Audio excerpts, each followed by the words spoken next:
वंदे वंदे द्वादशांगी जिनवाणी माता की श्रोता आराधना में उपस्थित समस्त श्रोतार्थीगण, आज क्योंकि कक्षा काफी विलंब से चालू हो रही है, उसका कारण है प्रत्येक रविवार को 48 दीपार्चनम के माध्यम से भक्तमर स्तोत्र की आराधना आदि ब्रह्म भगवान ऋषभ देव के समक्ष संपन्न होती है।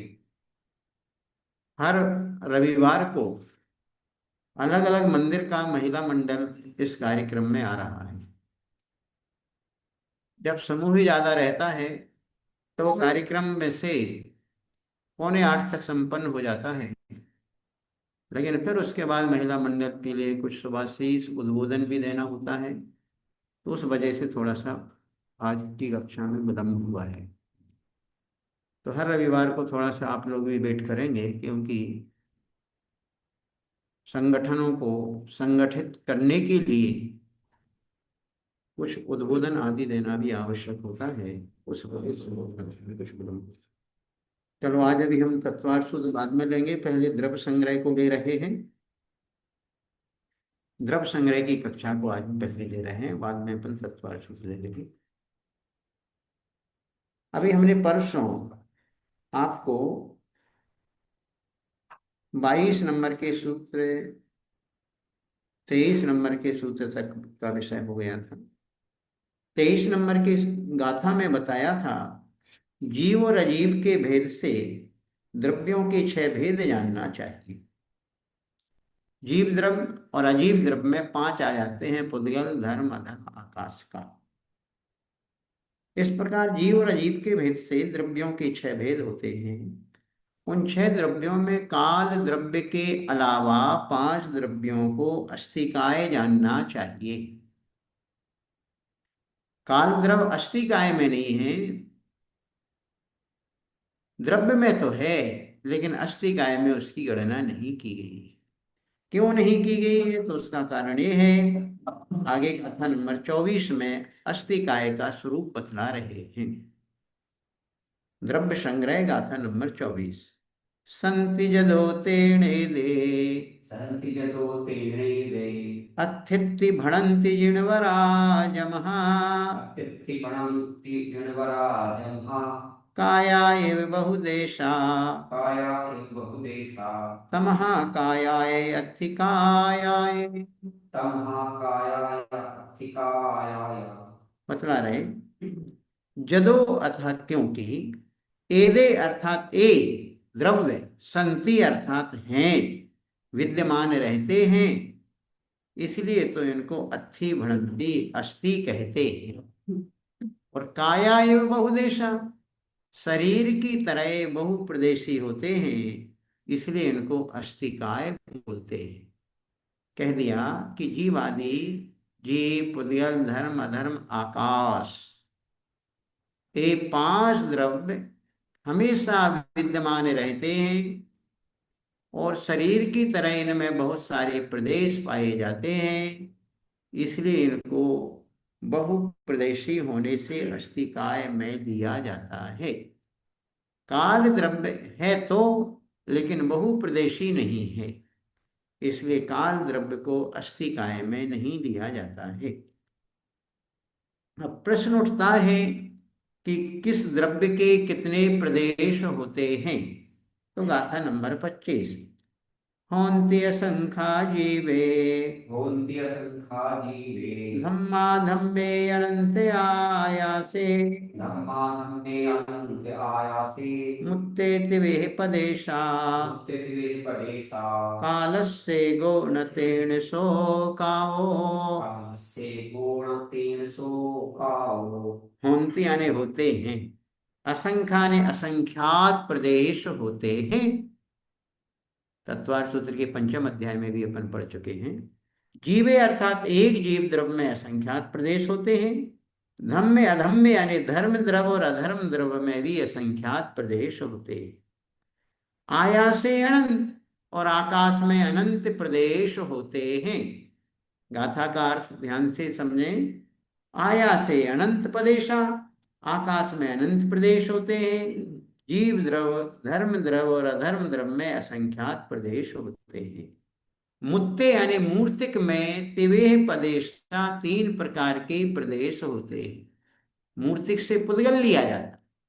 मुत्ते से क्या समझना? पुद्गल। पुद्गल द्रव में 3 प्रकार के प्रदेश होते हैं। संख्यात भी होते हैं, असंख्यात भी होते हैं, अनंत भी होते हैं। और कालस्य एगो, और काल द्रव्य का सिर्फ एक ही प्रदेश होता है। तेण, इस कारण से, सो काओ ना, वह काल द्रव्य कायवान नहीं है। देखो गाथा में कितने अच्छे से अर्थ बताया कि जीव द्रव्य, धर्म द्रव्य, अधर्म द्रव्य के असंख्यात प्रदेश होते हैं, आकाश के अनंत प्रदेश होते हैं, मूर्तिक जो कि पुद्गल होता है उसके तीनों प्रकार के प्रदेश, संख्यात, असंख्यात, अनंत प्रदेश होते हैं। काल द्रव्य का सिर्फ एक ही प्रदेश होता है। इस कारण से वह प्रदेशी नहीं कहलाता है। इसलिए काल द्रव्य को अस्थिकाय में नहीं लिया जाता है। भैया जी वंदना। भैया जी, ये पुद्गल द्रव्य की सबसे सूक्ष्म इकाई है अणु, या मतलब परमाणु कह लें, तो वो कितने प्रदेशी होगा? वो एक ही प्रदेशी है, लेकिन तो उसको फिर यहाँ पुद्गल को, सुनो सुनो, आगे फिर यहाँ 26 नंबर। पुद्गल की 3 पर्याय ली, हाँ, संख्यात, सुनो असंख्यात और अनंत। सुनो, पुद्गल द्रव्य में यहाँ पर सामान्य से पुद्गल लिया है, उसको अणु और स्कंद का भेद नहीं किया है। स्कंद में चूंकि संख्यात प्रदेश भी होते हैं, असंख्यात भी होते हैं, अनंत भी होते हैं, और जो पुद्गल परमाणु है उसका सिर्फ एक ही प्रदेश होता है। लेकिन उसमें बहुप्रदेशी बनने की योग्यता विद्यमान रहती है। उस अणु में संख्यात, असंख्यात और अनंत प्रदेशी बनने की योग्यता विद्यमान है। इसलिए पुद्गल परमाणु को उपचार से अस्थिकाय कह देते हैं। जो आपने प्रश्न किया है, उसी प्रश्न के लिए गाथा नंबर 26 के माध्यम से उत्तर दिया जा रहा है। ए पदेशो विअणु, एक पदेशो विअणु, नाना खंदप्य देश दो दे, नाना प्रदेश दो होदी, बहुदेशो उभयारा, बहुदेशो उभयारा, श्रेणय काओ भणन्ति सवणहु। तेरयकाओ वणन्ति सवण्हु। ए प्रदेशो भी यानी एक प्रदेश वाला भी, अणु अर्थात जो परमाणु है जिसका सिर्फ एक प्रदेश होता है, वह नाना खंदप्य देश दो होदी, वह अनेक प्रकार के स्कंधों की उत्पत्ति का कारण होता है। कैसे? क्योंकि अणु अणु मिलकर के ही स्कंद बनते हैं। स्कंद की कोई स्वतंत्र सत्ता नहीं है, अणु अणु मिलकर के ही स्कंदों की उत्पत्ति होती है। तो बतला दिया कि जिस अणु में एक प्रदेश है, वह एक प्रदेश वाला अणु ही अनेक प्रकार के स्कंदों की उत्पत्ति का कारण होता है। इसलिए बहुदेशो व्यारा, इसलिए उपचार से उसको बहुप्रदेशी कहा जाता है। सेण, इस कारण से, काओ बढ़ंती, उसको कायवान कहते हैं। कौन कहते? सब वनु यानी सर्वज्ञ देव उसको कायवान कहते हैं। समझिएगा, 26 नंबर की गाथा में बताया गया, एक प्रदेश वाला जो अणु है वह अनेक प्रकार की स्कंधों की उत्पत्ति का कारण होता है। इसलिए उसको उपचार से बहुप्रदेशी कहा जाता है, ऐसा सर्वज्ञ देव ने कहा। हाँ रश्मि जी, समझ में आ भैया जी, गया? उसमें उसमें जो उन्होंने बताया उसमें शक्ति विद्यमान है कि वो बहुप्रदेशी हो सकता है। तो जैसे जीव का जन्म होता है या कोई भी, तो वो एक से कई कोशिकाओं में बदल जाता है, ये उसके कारण कह रहे हैं, या एक से दूसरे में जुड़ जाते हैं परमाणु आपस में, उस कारण से कह रहे हैं? देखो वहां पर एक बतला रहे हैं कि जो हमारा जो कोशिकाएं वगैरह ये सब स्कंद रूप में है, वो अणु रूप में नहीं है। पुद्गल का जो भी कार्य देखा जा रहा है वो सब स्कंद के रूप में ही देखा जा रहा है। एक प्रदेश वाला जो अणु या परमाणु है वो तो इतना छोटा है, इतना छोटा है कि उससे कोई कार्य तो होता नहीं है। जो हमारा जो बरगणाएं जो हैं, जिन बरगणाओं से शरीर का निर्माण होता है, जिन बरगणाओं से मन का निर्माण होता है, जिन बरगणाओं से वचनों का निर्माण होता है। ये सारी जो वर्गणाएं हैं वो स्कंद रूप में हुआ करती हैं। जो कर्म वर्गणाएं हैं वो भी स्कंद रूप में हैं। जो शुद्ध पुद्गल परमाणु है जो एक प्रदेशी रहता है वो तो अविभाज्य होता है, वो तो बिल्कुल शुद्ध रहता है। और जो भी कार्य देखा जाता है वो स्कंधों के माध्यम से ही देखा जाता है। लेकिन यहाँ सिर्फ इतना समझना है कि जैसे एक माचिस की जो तीली है, उस तीली में कितनी शक्ति है, कितना भी ईंधन हो सारे ईंधन को जलाने की शक्ति उस एक माचिस की तीली में है। एक चिनगारी, छोटी सी चिनगारी में कितना पूरा का पूरा ईंधन को जलाने की शक्ति और सामर्थ्य होती है। उसको यदि ऐसा निमित्त मिलता, अरे ऐसे कोई ठंड नहीं, खुला रहता है, ऐसा यदि कोई उसके लिए निमित्त मिलता है तो वह चिंगारी पूरे ईंधन को जला देती है। वैसे ही जो अणु या जो परमाणु होता है वो सिर्फ एक प्रदेश वाला होता है, लेकिन उसके माध्यम से अनेक स्कंधों की उत्पत्ति होती है। इसलिए उसको उपचार से हमने बहुप्रदेशी कह दिया है, कायवान कह दिया है। लेकिन जो कालाणु होता है, कालाणु में अनेक रूप होने की शक्ति विद्यमान नहीं है। इसलिए वो एक प्रदेशी ही है और एक प्रदेशी ही परमार्थ से रहेगा। उसमें बहुत प्रदेशी बना उपचार से भी नहीं बनता है, ये बात कहना चाहते हैं। अब आगे गाथा नंबर 27 है। 27 नंबर की गाथा में प्रदेश का स्वरूप बतला रहे कि आपने सब द्रव्यों के प्रदेश तो बतला दिए कि किस द्रव्य के कितने प्रदेश हैं, किस द्रव्य के कितने प्रदेश हैं। लेकिन आप प्रदेश के बारे में हमें बताइए कि प्रदेश का परिमाण क्या है, प्रदेश कहते किसे हैं। तो गाथा नंबर 27 के साथ अपना पहला अधिकार पूर्ण होगा द्रव्य संग्रह का।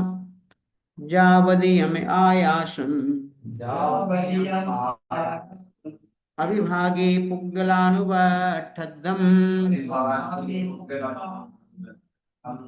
तम कुपदे सम जाने सब्बानुत्थान दानिरिहम्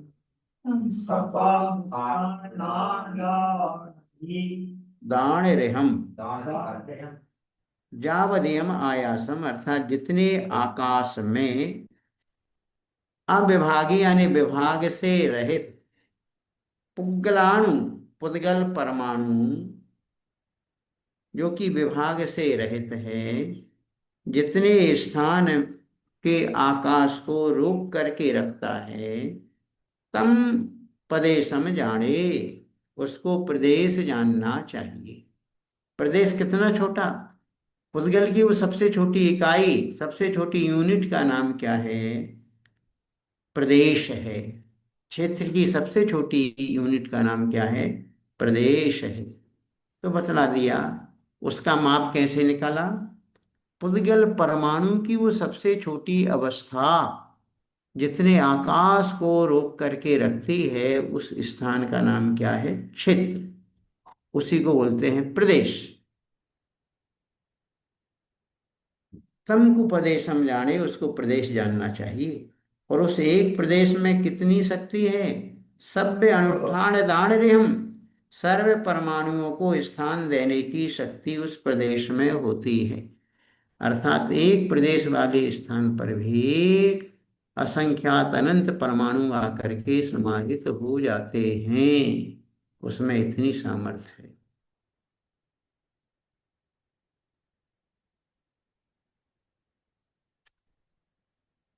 एक दिन हमने और उदाहरण दे करके भी तत्वार सूत्र की कक्षा में इसके लिए उदाहरण दिया था। एक यदि छोटे से तेल की बूंद है, बिल्कुल छोटी सी बूंद है, एक बूंद तेल यदि एक बाल्टी पानी में छोड़ दिया जाता है तो पूरे में फैल जाता है। दूध की एक बूंद यदि एक बाल्टी पानी में छोड़ दी जाती है तो एक बूंद दूध सारे पानी में मिक्स हो जाता है। इतनी फैलने की उतनी शक्ति रहती है। ऐसे ही एक पुद्गल परमाणु जितने स्थान को रोक करके रखता है उसको प्रदेश बोलते हैं, उस प्रदेश में इतनी शक्ति है कि उसमें अनंत पुद्गल परमाणु आकर के समाहित हो जाते हैं। इतना स्थान देने की शक्ति उसके अंदर होती है। इस प्रकार ये पहला अधिकार समापन होता है। द्वितीय अधिकार जिसमें तत्व और पदार्थों की चर्चा है, और यही द्वितीय अधिकार रश्मि जी ने विशेष करके कहा था कि आप हमें द्वितीय अधिकार द्रव्य संग्रह का पढ़ा दीजिए। तो हमने पहला अधिकार भी पहले पूरा कंप्लीट किया है, क्योंकि उससे और दूसरे लोगों को भी लाभ हो गया है। अब द्वितीय अधिकार को हम चालू करते हैं। इसको आप गंभीरता से लीजिएगा, जहाँ विषय समझ में नहीं आए तो आप पूछ लीजिएगा। इस दूसरे अधिकार का नाम है पदार्थ अधिकार।